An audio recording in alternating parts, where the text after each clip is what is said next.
Kislev and Cathay are cancelled. Damn.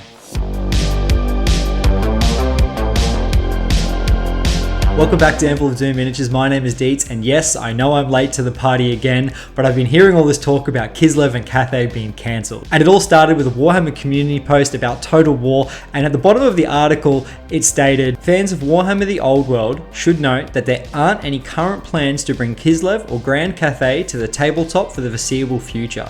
Well, it sounds like GW has thrown down the gauntlet, but I feel like this is a bit more of an insurance policy, but we'll get into that in a moment. I snapped up the 6th edition Kislev Boya, and I thought it'd be fun to paint for the channel because I've never really painted those dark grey blue tones and the reds before. So let's get stuck into this portly fellow while we discuss this statement from GW. Now, as I hinted at earlier, I don't think those of us who are excited about the possibility of a Kislev and Cathay army release have to worry too much about this statement made by GW. I do feel like it's all a part of the plan, and we just literally had the Old World release.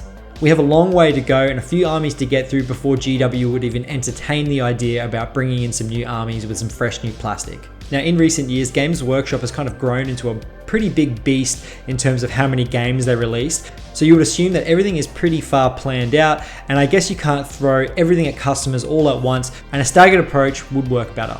I feel like we're still in the grips of the Bretonnian and Tomb King release, and we just had Orcs and Goblins announced, and I think we're about to get Dwarfs as well, and then it's probably going to go Wood Elves and Beastmen, and then Chaos, High Elves, and then probably Empire last. So it feels like GW are really stretching out these releases and trying to get more mileage out of it. This means more money for GW, as people will probably buy more the longer you stretch this out, and also it probably gives GW the chance to fix their stock issues because I've been hearing so much about that. Now, I might be wrong about this, but I still feel like the Old World is kind of a wait and see project for GW. They'll just release it as they want, and maybe in a couple years time, if it keeps selling well, we'll probably see these two new armies brought into the fold. This would be a great way to kind of reinvigorate it and kind of get more mileage out of the Old World as well. And if GW has a good marketing team, they probably have Kislev and Cathay on the whiteboard sitting up there and kind of sitting in their back pocket as kind of a big ticket release. Because I know I definitely would buy a Kislev army and probably a Cathay army as well. And I could be completely wrong about this all and we will never get these armies, but it is kind of fun to speculate. Let me know down in the comments what you think is going to happen with these two armies. I'd love to hear about it.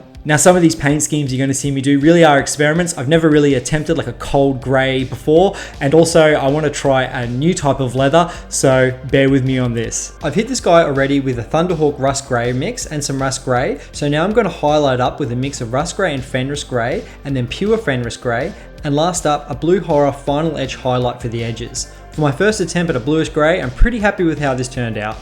Now, I did have some issues with the left side of this Boya's face. Around the eye area, it was a bit mangled and the sculpt wasn't really perfect. It was like the eye socket had a bit of a lump inside, so it was really hard to get the left eye sorted. And I spent a lot of time trying to figure this out. I even got my little sculpting tool in there and my knife and tried to break off the little parts and try to re-sculpt it, but it was a bit of a drama, so I just leave it. You can't get them all right, unfortunately. Sometimes you can only do what the sculpt lets you do. Plus, I didn't want to spend too much more time on this guy and bust out the green stuff because I'd probably make it even worse. It's time to try a leather recipe that I made off the top of my head, and I'm gonna go over the bag and strap with black, and then I'll hit the raised areas with some dried bark.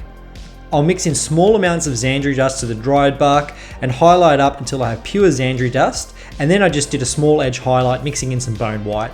This leather looked okay, nothing to rave on about, but I'll definitely need to play around with it some more and maybe try some different colors. We've been painting this guy for a while now, and you're probably wondering what is a Boya. Well, in Kislev, Boyas are kind of like the middle nobility. They kind of rule over villages, areas, regions, and small little cities. And it's not very often I come across Kislev miniatures, so when I saw it on eBay, I decided to grab it, and I definitely thought it'd be something fun to paint for the channel because it is a little bit different.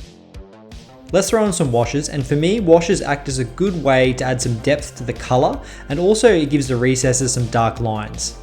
If I've ever missed a little spot of my layer, or if I couldn't reach it, I'll get a longer tipped brush and push my wash to cover it up. I always water them down accordingly, or sometimes I use contrast medium. I tend to use contrast medium more for skeleton horde, as it smooths it out a lot more and gives it a less streaky appearance. This Kislevite has a fair bit of extra leather on him, and I want it to be a little different from the fanny pack, so I start off with a mix of dried bark and Doombull brown, and then highlight it up to pure Doombull brown, And then mix in Scrag Brown for those final skinny edge highlights. I did rush through this a little bit as these areas aren't a massive point of interest, so I'm not too worried if they aren't perfect.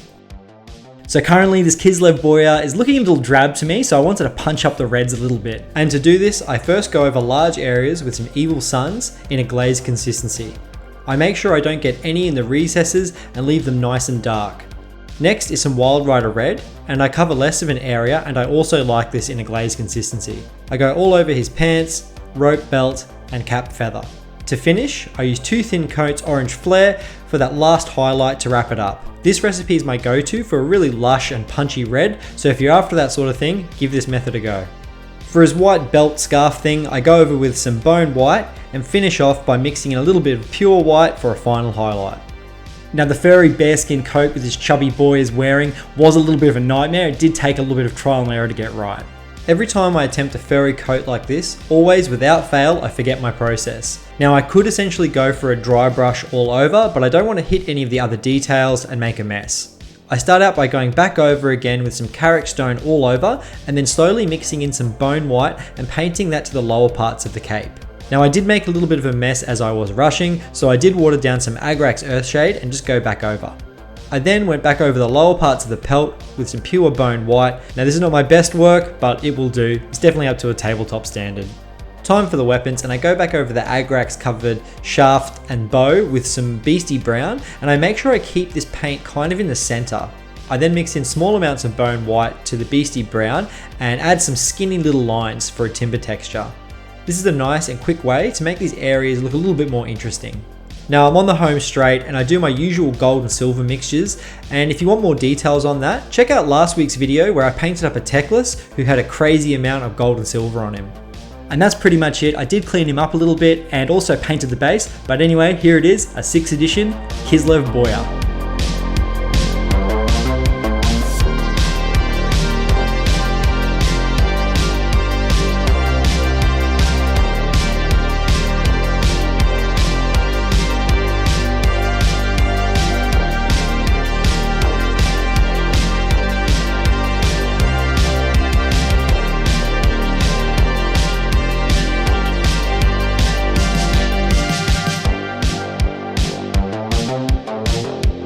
Thanks so much for sticking around to the end, my dudes. I really appreciate it. I'd love to know your thoughts on Kislev and Cathay. Are you excited for the eventual release of these armies? Do you even care, or do you have any theories? Also, I want to say a big thank you to my Patreon members. You guys support the channel massively, and I couldn't do it without you, so thank you very, very much. If you want to join the Patreon, there's a link in the bio, or if you want to support the channel in another way, make sure you like this video and subscribe to the channel, and check out some of my other videos. Anyway, guys, be kind to one another, and I'll see you all soon.